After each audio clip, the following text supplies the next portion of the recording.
Hello friends, क्या आपको sciatica slip disc की परेशानी है? क्या आपको हर्निएटेड डिस्क की परेशानी है? क्या आपका दर्द कूल्हे से होकर पंजे तक बहुत तेज गति से आता है? क्या आप जब सुबह सो के उठते हैं तो आपकी कमर में अकड़न और जकड़न रहती है?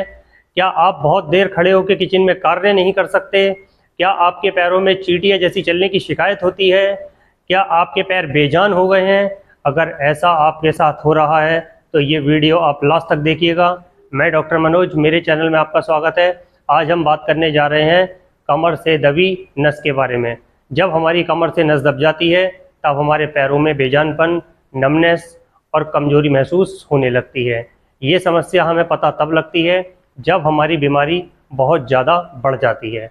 शुरुआती दौर में जब हमारे दर्द होता है हम उसको अवॉइड करते हैं, मेडिकल पे जाते हैं, पेन किलर लेते हैं और अपने कार्य को शुरू कर देते हैं, क्योंकि एक पेन किलर खाने के बाद 2-3 दिन तक हमारी कमर में दर्द नहीं होता, हमें आराम लगता है और हम ये सोचते हैं हमारी बीमारी ठीक हो गई है। लेकिन ऐसा नहीं होता है। धीरे धीरे वो हमारी नस और ज़्यादा दबने लगती है और एक समय स्थिति ये हो जाती है कि हमारे पैर को बिल्कुल बेजान कर देती है। ऐसी स्थिति आपके साथ ना हो, इसलिए आप इस बीमारी को हल्के में ना लें। आपको जैसे ही कमर में दर्द होता है आप तुरंत डॉक्टर से संपर्क करें। अगर आप डॉक्टर से संपर्क नहीं कर सकते तब आप नज़दीकी फिजियोथेरेपी सेंटर या आप घर में ही अपनी कमर की एक्सरसाइज करें और सिकाई करें। एक्सरसाइज और सिकाई करने से भी आपको काफ़ी आराम मिलेगा और आगे झुकने से और वजन उठाने से परहेज करें। ये वो प्रिकॉशन है जिसको आप करेंगे तो आपकी बीमारी आगे नहीं बढ़ेगी और धीरे धीरे आपकी बीमारी कम होने लगेगी। इसीलिए ये वीडियो आप लास्ट तक देखना, क्योंकि इसमें कुछ ऐसी एक्सरसाइज और कुछ ऐसे प्रिकॉशन मैं बताने जा रहा हूँ जो आप फॉलो करेंगे तो आपका जो दर्द है वो बढ़ने की जगह धीरे धीरे कम होने लगेगा और धीरे धीरे आप घर पर ही इस बीमारी का इलाज कर सकते हैं। क्योंकि जो एक्सरसाइज मैं बताऊँगा वो एक्सरसाइज आपके लिए बहुत ज़्यादा ज़रूरी है। जब हमारी कमर में दर्द होता है तब हम कमर की सिकाई सबसे पहले करेंगे। उसके बाद हम कोई भी कैल्शियम या पेन किलर का इस्तेमाल नहीं करेंगे, क्योंकि हम जो कमर की सिकाई करेंगे उस सिकाई से ही हमारा दर्द धीरे धीरे ठीक होने लगेगा और हमें आगे झुकने से बचना होगा। अब मैं आपको बताता हूँ कमर के दर्द की शुरुआत कैसे होती है। कई बार देखा गया है जब हम सुबह सो के उठते हैं तो हमारी कमर में दर्द होता है।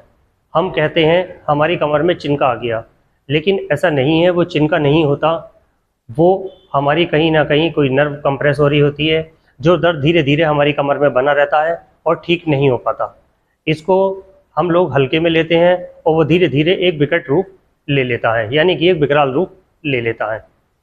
इसी तरह से हम स्कूटर से या मोटरसाइकिल से जा रहे होते हैं, अचानक से हमारी कमर में झटका लगता है और हमारी कमर में दर्द शुरू हो जाता है। एक कारण इसका ये भी है दर्द की शुरुआत होने का।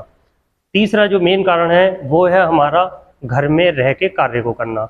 यहाँ तक कि अगर हमने एक बाल्टी पानी उठा के अपने किचन तक ले जाना है तो कई बार हमारा पोस्चर ठीक ना होने की वजह से उस पानी की बाल्टी को उठाने से भी हमारी कमर में दर्द आ जाता है और ऐसा देखा जाता है कि हमारा दर्द कूल्हे से पंजे तक आने लगा है।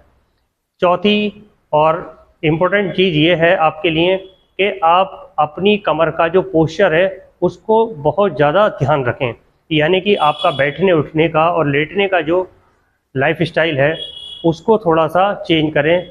जैसे आप हार्ड बेड का प्रयोग करें। आप सोफे पे बैठे हैं तो आप अपनी कमर को सीधा करके बैठें। आप टीवी देख रहे हैं तब आप अपनी गर्दन और कमर को स्ट्रेट करके देखें। अगर आपकी कमर में दर्द है, अगर आप बाइक पे जाते हैं तो आप लंबर बेल्ट का प्रयोग करें। और साथ में रात में सोने से पहले 10 से 15 मिनट अपनी कमर की सिकाई हीटिंग पैड या आप जेल वाली बोतल से कर सकते हैं। अगर आपके पास कुछ भी नहीं है तो आप तवे पे कॉटन का कपड़ा गर्म करके भी आप अपनी कमर की सिकाई कर सकते हैं। और इससे भी ज़्यादा दर्द है आपको तो आप अपनी कमर पे कोई भी पेन किलर स्प्रे या आप ट्यूब का इस्तेमाल कर सकते हैं। इससे आपकी बीमारी नहीं बढ़ेगी और धीरे धीरे आपकी बीमारी कम होने लगेगी। अब मैं आपको बताने जा रहा हूँ इस बीमारी को दूर करने के लिए 4 से 5 एक्सरसाइज जो आपकी इस बीमारी को ठीक कर देंगी। अब हम बताएंगे आपको कमर दर्द और कमर से दबी नस के लिए फर्स्ट एक्सरसाइज। फर्स्ट एक्सरसाइज में आपको अपने पैर को इस तरह से मोड़ लेना है और अंदर की तरफ प्रेस करना है। एक्सरसाइज हमें दोनों पैरों से करनी है। इस एक्सरसाइज को करने से हमारी जो डिस्क में स्पेस हो गया है वो स्पेस नॉर्मल होने लगेगा और हमारी जो नस दब रही है वो नस धीरे धीरे खुलने लगेगी। साथ ही हमारे हिप का जो मूवमेंट कम हो रहा है, जो हमारे हिप में पेन रहता है, वो पेन भी धीरे धीरे कम होने लगेगा और हमारे हिप का मूवमेंट बढ़ जाएगा। ये वो एक्सरसाइज है जो आप आराम से कर सकते हैं और आपको करने में कोई भी परेशानी नहीं होगी। अगर आपके घुटनों में दर्द रहता है तब आप इस एक्सरसाइज को इस तरह से कर सकते हैं जिससे आपके घुटने पे प्रेशर नहीं आएगा। ये एक्सरसाइज भी आपको दोनों पैरों से करनी है। इससे आपके घुटने में जो दर्द रहता है उस दर्द से आपको काफ़ी रिलीफ मिलेगा और आपका दर्द धीरे धीरे ठीक होने लगेगा।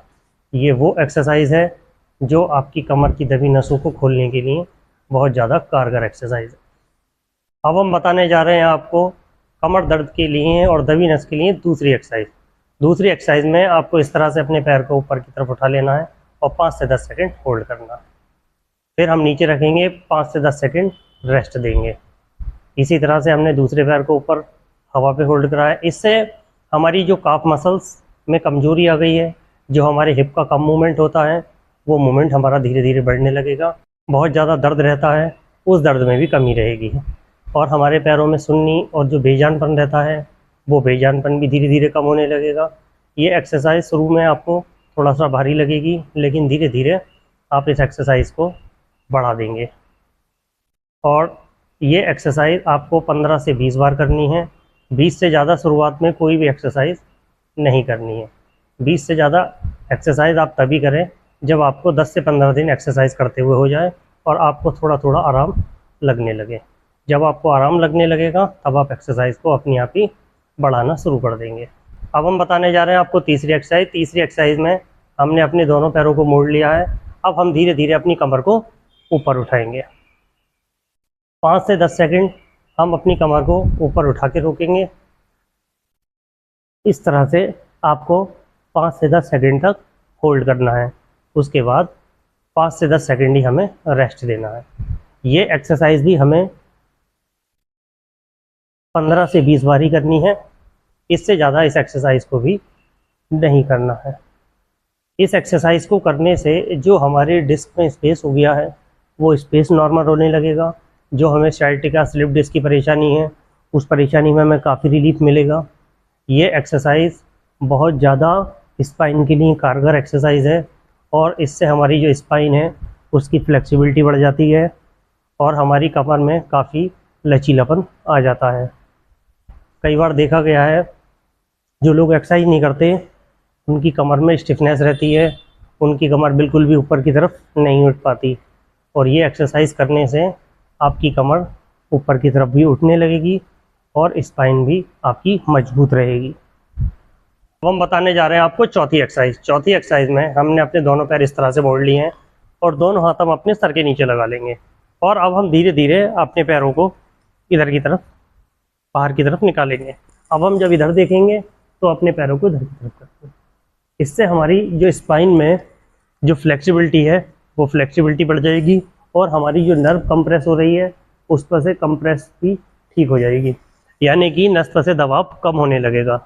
जो हमारी नस दब रही है उस नस पर से दबाव कम होने लगेगा और हमारे कूल्हे का भी मूवमेंट बढ़ेगा और हमारी कमर का भी मूवमेंट बढ़ेगा, क्योंकि हमारी स्पाइन में जो फ्लेक्सिबिलिटी है वो बढ़ जाएगी और हमारी कमर में जो अकड़न और जो जकड़न रहती है, जैसे कि हम सुबह सो के उठते हैं तो हमारी कमर में बहुत ज़्यादा स्टिफनेस रहती है, वो स्टिफनेस भी हमारी धीरे धीरे ठीक होने लगेगी और देखते ही देखते हमारी कमर में काफ़ी हमें आराम महसूस होने लगेगा।